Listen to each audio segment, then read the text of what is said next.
Good morning. Today no scheduled nato is Dawin and nata sa ilang gymnasium kani. Gymnasium ni no. So particularly nata karon sa may barangay Bulok-Bulok no of Dawin. So very thankful ta no because nakabalik ta. And I think December man tong last ta dinhi. And bag-o lang pud ta na human no. And thank you Lord kaayo because nice ang atong panahon karon no.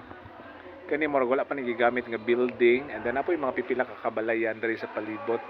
And then nga part nice diri ilang venue man ang dili na need magamit og kana bitang sound system kay very ano gyud ang palibot kanang peaceful. Okay?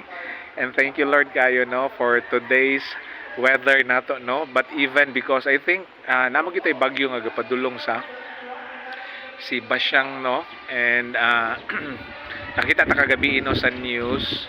Of course kay affected man ta diri, but praying of course no para sa tanan.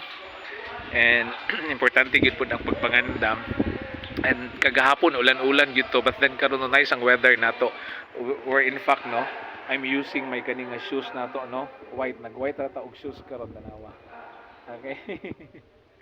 Maskin og ganina sa Dumaguete no nakita nako nga murag nagikan ta murag hayag naman pod, and karon nakita nato nice kayo ang panahon no, nice ang palibot nato. So good weather ta, pero ta kabaluan ni no unyang hapon. But unyang hapon no wala ta sked unyang hapon, but kita-kita lang gyapon ta no because wa pa ta kabalo no right after no pag human natog lunch if unsay mga lakaw nato pod.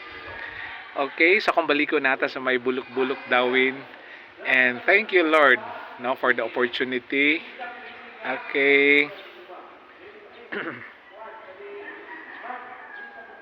Nice ang atong pag-travel kaganina no gigag Dumaguete because diri ta ni tuyok. Ako na ibaw duha man ang dalan diri.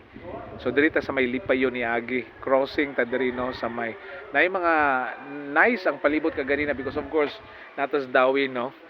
Diri nga part daghan gyud diri mga kahoy, so nice kay ang palibot. Okay?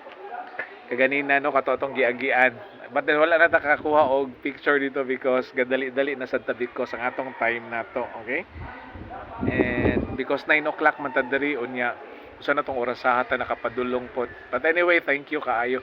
Okay, so happy Wednesday no, happy Wednesday sa tanan. Okay, and then sa namang orasaha ron padulong na pud maniud to or lunch. So happy lunchtime. Bye bye no. God bless. See you this afternoon. Okay. Bye bye. God bless everyone.